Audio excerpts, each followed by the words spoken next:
Բարև հայր ջան, կարծում եմ շատ կարճ անդրադարձ կլինի այս տեսանյութով, շատ չեմ խորանա, բայց ամենակարևոր ասելիքը կասեմ։ Ժամեր առաջ լուրերով դուք էլ տեսաք, որ իրանական ԱԹՍ-ն հարվածել է Նախիջևանին։ Ես չեմ ուզում, որ այս հարցին շատերի նման մակերեսորեն մոտենանք ու լսենք մենակ պայթյունն ու կենցաղային մակարդակի ուրախություն ապրենք, որտեվ անձամբ իմ համար քաղաքականությունը սկսվում է ոչ թե պայթյունից, այլ դրա իմաստից։ Այսօրվա այս դեպքը, որը առաջի հայացքից թվում է զուտ ռազմական միջադեպ կամ միամիտ շեղված հրթիռ, իրականում ես սրատակ լրիվ ուրիշ բան եմ տենում։ Տեսեք, իրանական անօդաչու թռչող սարքերից մեկը պայթում է Նախիջևանի օդանավակայանի տերմինալի շենքում, իսկ մեկ ուրիշն էլ դրանց այդ Շեքերաբադ գյուղի դպրոցում։ Դրանից հետո Ադրբեջանի պաշտպանության նախարարությունը հայտարարում է, որ Իրանի հարձակումը անպատասխան չի մնա։ Այսինքն, այս արդեն խոսում է նրա մասին, որ այս պատահական շեղում չէր։ Շատերը հիմա փորձում են հասկանալ, այս ինչ է նշանակում։ Ես կասեմ մի քիչ ավելի կոշտ ձևակերպմամբ։ Ես վստահ եմ, որ այս պարզապես ռազմական միջադեպ չի, արդեն ասեցի։ Այս աշխարհաքաղաքական ճեղքի առաջի աղմուկն է Հարավային Կովկասում։ Ու եթե ճիշտ չհասկանանք դրա իմաստը, վաղը կարող է զարթնանք արդեն լրիվ ուրիշ իրականության մեջ։ Ինչ է իրականում տեղի ունեցել։ Եկեք սկզբից սառնայինք փաստերին։ Եթե Իրանի անօդաչու սարքը հարվածել է Նախիջևանում գտնվող օբյեկտին, դա նշանակում է մի բան, որ պատերազմի ալիքը, որը սկսվել էր Իրանի շուրջ, արդեն հասել է մեր տարածաշրջանի սահմանին։ Ու այս այլևս հեռավոր ճակատ չի, այս արդեն Հարավային Կովկասի աշխարհաքաղաքական տարածքն է։ Ու հուսամ գոնե հիմա Պապիկյանը կզարթնի, որտեվ հենց այդտեղ սկսվում է ամենակարևոր հարցը։ Իրականում այս պատահականությունն է, թե ուղերձ։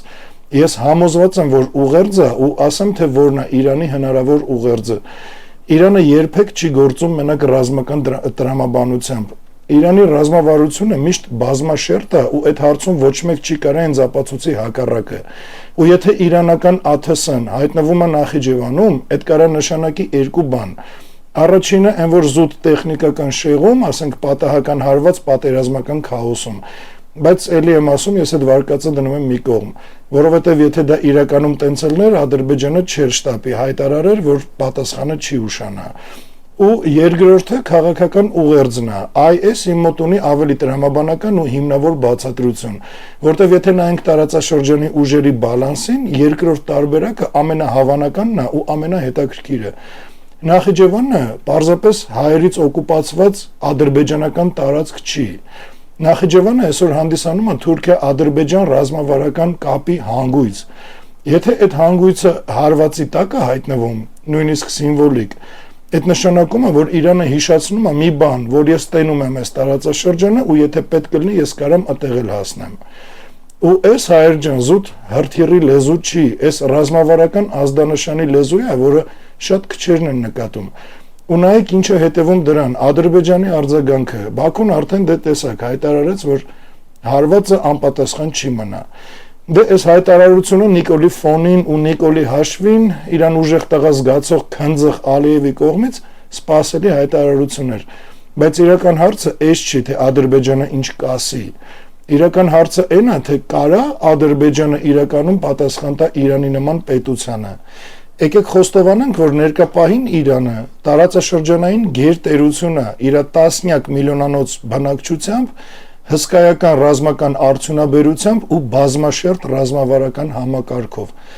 Ուստի Ադրբեջանի հայտարարությունը պետք է հասկանալ որպես քաղաքական ժեստ, ոչ թե անմիջական ռազմական հավասարակշռություն։ Բայց ստեղ էլ կա մի շատ կարևոր հանգամանք։ Եթե Ադրբեջանը նույնիսկ սահմանափակ պատասխան փորձի տալ,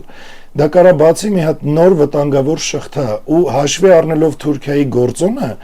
Ադրբեջանը հիմա կոնկրետ այն բանի մեջ է, որտեվ տեսեք, Նախիջևանը Թուրքիայի համար այն որ զուտ Ադրբեջանի տարածք չի։ Նախիջևանը Թուրքիայի ռազմավարական կամուրջն է դեպի Կասպից տարածաշրջան։ Եթե Նախիջևանի շուրջ իրավիճակը լարվում է, Անկարան չի կարա այդ ամբողջությամբ անտեսի։ Բայց դրա հետ մեկտեղ էլ Թուրքիան հաստատ չի ցանկանում անմիջական ռազմական հակամարտություն Իրանի հետ։ Դրա համար ամենայն հավանականությամբ Թուրքիան հեսա Ադրբեջանի ականջները կքաշի ու կասի խելոք վերընկի տեղդ։ Բայց ներշնչված Ադրբեջանն էլ ոչ այնա իր ասածից հետ կանգնի, ոչ էլ այնա Թուրքիայի գլխից թռնի։ Ու դրա համար կարծում եմ, որ մենք կտենանք ոչ թե բաց պատերազմ, այլ զգուշավոր ուժային խաղ։ Բայց նույնիսկ այդ խաղը կարա տարածաշրջանը դարձնի ավելի անկայուն։ Ու ինչը էս նշանակում Հայաստանի համար։ Հիմա եկեք անցնենք ամենակարևոր հատվածին։ Հայաստանի համար էս ոչ միայն վտանգ է, այլ նաև ազդանշան։ Եթե Իրանն ու Ադրբեջանը սկսեն անգամ սահմանափակ ուժային դիմակայություն Նախիջևանի ուղղությամբ, Հարավային Կովկասում ուժերի հավասարակշռությունը կսկսի վերաձևակերպվել, ու ստեղ Հայաստանը պետք է ունենա սառը հաշվարկ, ոչ էմոցիա, ոչ ցանկություններ, ոչ էլ չգիտեմ ինչ, այլ մենակ հաշվարկ, բայց ցավոք Իրանը տարածաշրջանում եղել է այն ուժը, որը սահմանափակում էր Թուրքիա-Ադրբեջան տանդեմի ամբողջական գերակայությունը։ Եթե այդ հավասարակշռությունը խախտվի, տարածաշրջանը մտնելու է նոր փուլ, ու այդ փուլում ամեն պետություն պետք է ընտրի լինել սուբյեկտ թե օբյեկտ։ Բայց մեր դեպքում հիմա սա լավ է թե վատ։ Այս շատերի սիրած հարցն է։ Շատերն են չէ՞ սիրում պարզ ձևով հարց տալ, այս լավ է թե վատ։ Իրական քաղաքականության մեջ տենց պարզ պատասխաններ չեն ելնում, ու ես սենց կպատասխանեմ, որ այս իրականում հնարավորությունների ու վտանգների խաչմերուկ է։ Եթե Հայաստանը պատրաստ չի, ապա դա վտանգ է։ Եթե Հայաստանը ունի ռազմավարություն, ապա դա հնարավորություն է։ Այդ թե իրականում Հայաստանն ինչ ունի։ Ես մի բան կասեմ, Հայեր ջան, որ այս իրավիճակում այս իշխանությունը իր այդ էշի ականջում քնած ելնելով ու իրան ոչ պակաս էշի ականջում քնած ծապ տվողներով հանդերձ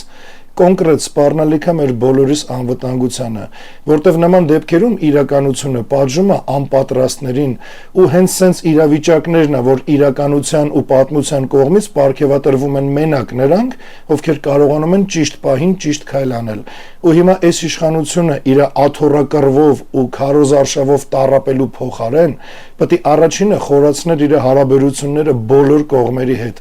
բարձրացներ մեր սահմանային պատրաստականությունը ու կառուցեր նենց դիվանագիտական խաղ, որ ցանկացած զարգացում աշխատեր մեր օգտին։ Այս է պետական մտածողությունը, որը այս իշխանությունները չունեն, ու դրա փոխարեն զբաղված են ինչով։ Հայեր ջան, պատմությունը երբեք չի սկսվում մեծ իրադարձությունից։ Պատմությունը սկսվում է փոքր ճաքից։ Ու երբ այդ ճաքը սկսում է անցնել քարտեզի վրայով, խելացի ժողովուրդները սկսում են մտածել ապագայի մասին։ Այսօր այդ ճաքը արդեն անցնում է Իրանից դեպի Նախիջևան, ու հիմա արդեն հարցը այն չի, թե ինչ տեղի ունեցավ երեկ, հարցը այն է, թե ինչ է տեղի ունենալու վաղը։ Երբ այս տարածաշրջանում ուժերը նորից բաշխվեն, Հայաստանը կլինի այն պետությունը, որը պատրաստ էր այդ պահին, թե Հայաստանը կլինի այն պետությունը, որը նորից ուշ հասկացավ, թե ինչ է կատարվում։ Այս հրա վրա է պետք մտածել, Հայեր ջան, ու մի 5-10 րոպե տրամադրեք նրան, որ մի հատ խորը վերլուծեք, որ քաղաքական ուժն է ձեզ պետք նման իրավիճակներում։ Էլ չեմ ուզում համեմատական թվարկում անեմ, դուք բոլորին էլ գիտեք։ Ուղղակի միակը, ով իր ծրագրերի իրականացումը առաջարկում է ոչ թե համակարգային ընտրություններով, այլ դրանից դուրս, այդ մենք ենք։